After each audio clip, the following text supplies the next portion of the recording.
In the heart of Manhattan, Kingsley's, an elite restaurant bathed in soft golden light, was a sanctuary of wealth and exclusivity. Crystal chandeliers cast prisms across starched white tablecloths, and the clink of fine china mingled with a murmur of high society conversation. On this particular evening, the air was charged with an unusual tension. Conversations hushed, forks paused midair, and dozens of eyes turned toward a small clearing between the tables.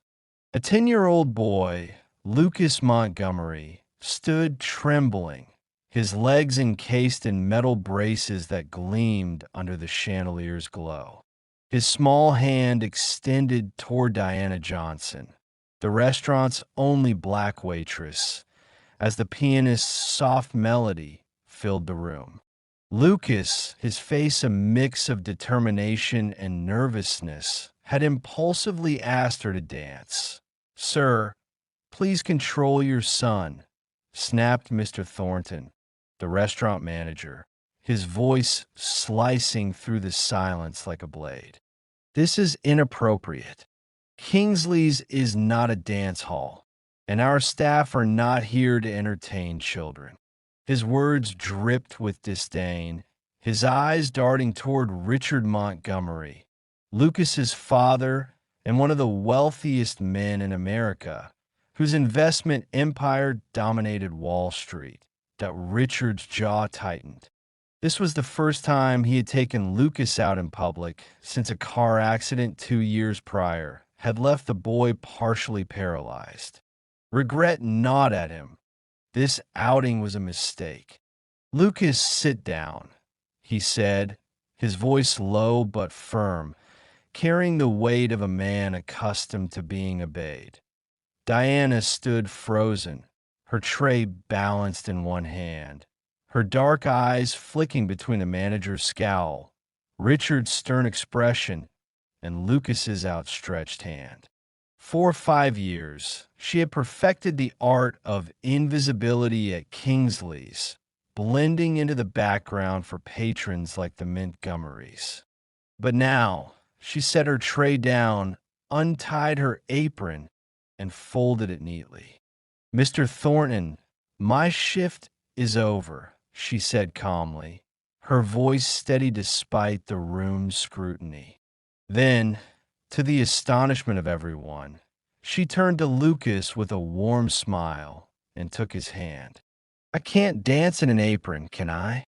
Richard shot to his feet. "What do you think you're doing?" he demanded, his tone a mix of disbelief and authority. Diana met his gaze without flinching. "Accepting an invitation, sir."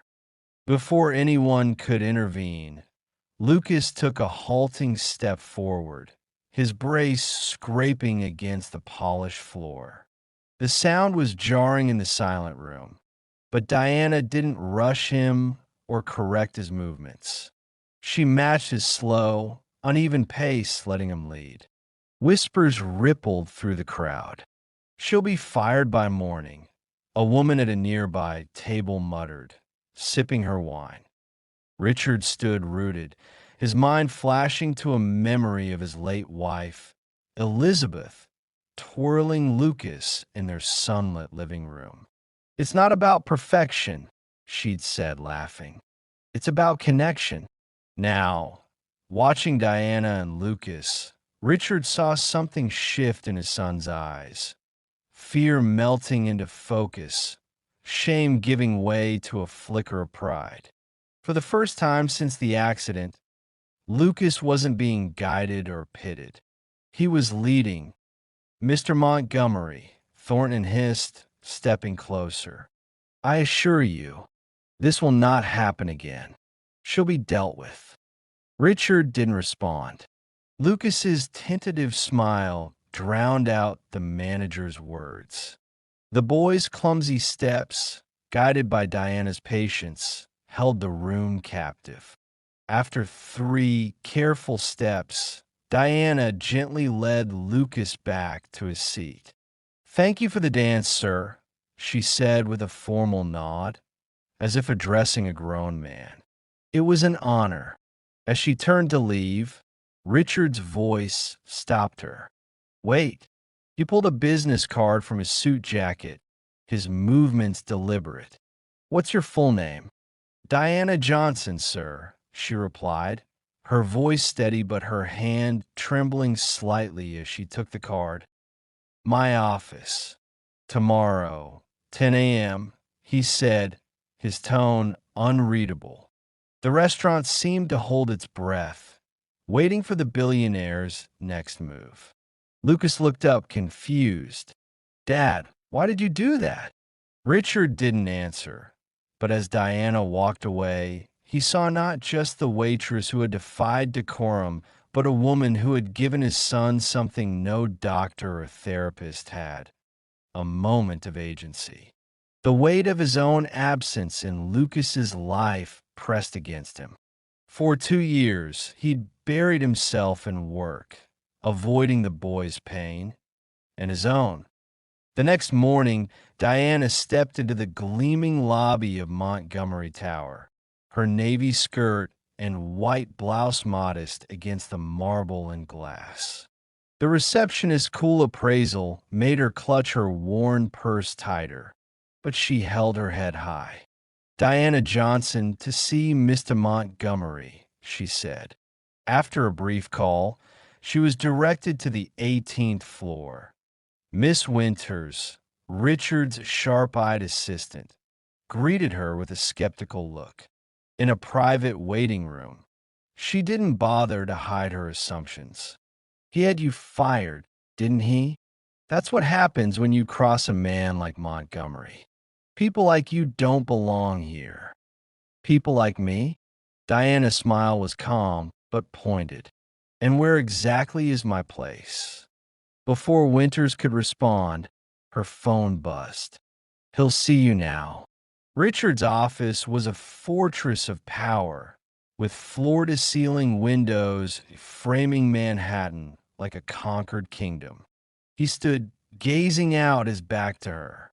Miss Johnson, he said, turning. Thank you for coming. He gestured to a chair, and a heavy silence settled, the kind meant to unsettle. Diana sat, unfazed. Do you have a background? He asked abruptly. Excuse me? Education. College. Bachelor's in Child Development from NYU. Incomplete master's in special education, she replied, her voice steadied at Richard's brow lifted slightly, a rare crack in his composure. And you work as a waitress? 3 jobs, actually. The restaurant, a bookstore on weekends, and tutoring when I can. He picked up a folder from his desk, flipping it open to reveal photos of a modest community center. Freedom Steps, he said.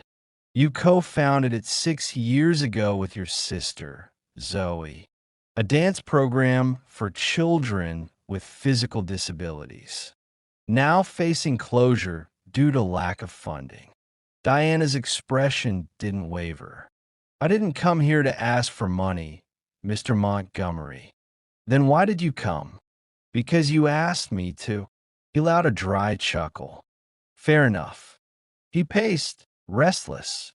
I want you to work for me. Diana blinked, caught off guard. As a waitress in your home? As a therapeutic companion for Lucas? His voice softened on his son's name, betraying a rare vulnerability. I have the best specialists, therapists, neurologists, psychologists. But what you did last night, he paused, searching for words. It was the first time I've seen him smile since the accident. It was just a dance, Mr. Montgomery. It was more than that. He glanced at a framed photo on his desk. A woman holding a baby, her smile radiant. I want someone who can do what you did. Follow, not lead. Diana studied him, seeing past the billionaire facade to a father grappling with guilt. I can pay you 5 times what you're making now, he added, She stood, her voice firm. No, Richard's eyes widened, unaccustomed to refusal. You're turning down an offer that would solve your financial problems? Not out of pride, she corrected. Out of dignity. I don't work for people who see my color or class before my competence. And Lucas deserves someone who cares, not someone hired to pretend. She placed a card on his desk. Freedom Steps classes, Tuesdays and Thursdays, for PM. First class is free if you bring Lucas. As she left, Winters gaped. You turned down Richard Montgomery? Are you insane? Diana's smile was serene. Maybe, but I'd rather be crazy than be owned. The following Tuesday, a sleek Bentley pulled up outside the Freedom Steps Community Center, a repurposed warehouse in the Bronx. Zoe, Diana's sister, rushed to her side, adjusting her hijab nervously. There's a Bentley outside. Guess who's in it? Through the window, Diana saw Lucas peering out, his face anxious but eager. Richard remained in the driver's seat, gripping the wheel as if wrestling with himself.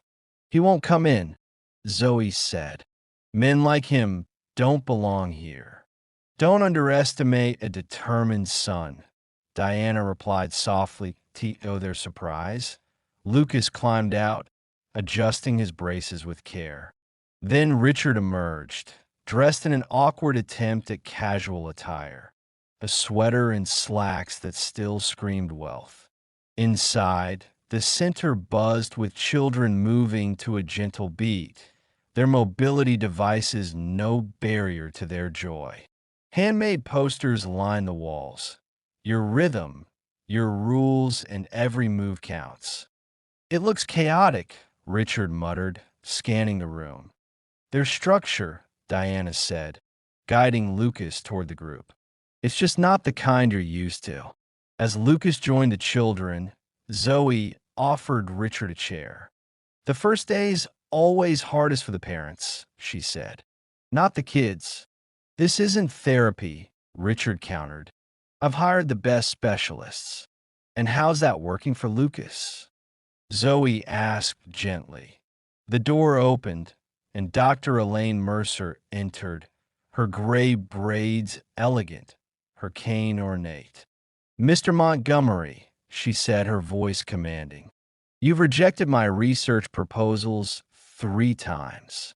Dr. Mercer, Richard replied, surprised. I didn't expect you here. I oversee Freedom Steps research, she said. We're studying how non-directive movement impacts neuroplasticity in children with motor challenges. Richard frowned. I thought this was a community dance class. Diana returned from settling Lucas.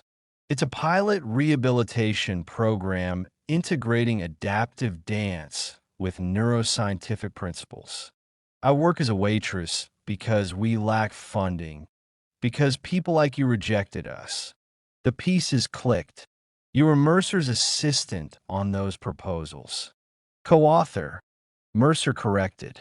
Diana's theoretical work is groundbreaking, despite her incomplete masters. You knew who I was at the restaurant, Richard said, realization dawning. From the moment you walked in, Diana admitted. When Lucas asked to dance, I saw a chance to show, not tell. Was it staged? No. Lucas chose to stand. I chose to follow. Reporters entered, cameras in tow. Richard tensed. What's this? Part 2, Diana said with a faint smile. Zoe handed him a tablet displaying a new article. Revolutionary Motor Rehabilitation Program shows promise. You used my son for a PR stunt, Richard said, his voice icy. Diana led him to a side room lined with photos of children and their progress. An empty frame hung on the wall. Our future, she said. A full rehabilitation center for 500 kids a year, not 50. I saw an opportunity 4 months ago when you canceled our meeting. I took it. Before Richard could respond, Zoe called out, Diana, it's Lucas. In the main room, Lucas stood in the center, surrounded by children. The music was off, and he'd removed one brace, balancing shakily. Richard started forward, but Diana stopped him. Watch. Lucas took a deep breath and stepped forward, small, unsteady, but entirely his own. The children cheered, cameras flashed, and Richard's composed facade cracked, his eyes glistening. That's why we created Freedom Steps, Diana said softly. It's about first steps on their own. You could have done this without manipulating me, Richard said. You rejected us 3 times, she countered. You didn't read our proposals. Reporters spotted Richard. Mr. Montgomery, why are you here? Did your foundation reject this program? He looked at Lucas, still practicing his step, oblivious to the tension. Then, to everyone's shock, he smiled. The hardest thing for someone like me is admitting when we're wrong. His voice carried across the room. The Montgomery Foundation will fully fund Freedom Steps for 5 years and build a permanent rehabilitation center based on Dr. Mercer and Ms. Johnson's methodology. On one condition, Ms. Johnson retains full autonomy. 3 months later, construction began on the Freedom Steps Rehabilitation Center, designed with input from the children and their families. Diana oversaw the project, often joined by Lucas and, surprisingly, Richard, who observed quietly. I never thought you'd show up to board meetings, Diana teased one day. I never thought I'd study neuroplasticity at 50, Richard replied, gesturing to an article marked with notes. But here we are, at the center's opening. Lucas, now using a lighter brace, led a dance with other children. Richard watched from the sidelines. He doesn't need me to hold him anymore, he told Diana. No, she agreed. But he needs you to be there. Thank you, he said quietly, for teaching me to follow. A reporter approached. Mr. Montgomery, what's the biggest lesson you've learned? Richard looked at Lucas, now helping a younger child. True leaders don't force their path on others. They follow when someone shows a better way. Within a year, Freedom Steps expanded to 3 cities. Diana won a pediatric rehabilitation award, and her methodology spread to hospitals nationwide. Lucas, using only a cane on tough days, became a youth spokesperson, inspiring others. Richard learned that true power lies not in control, but in stepping back to let others lead. In a world divided by wealth and status, Diana, Lucas, and Richard showed that transformation begins with a single, authentic step and the courage to follow.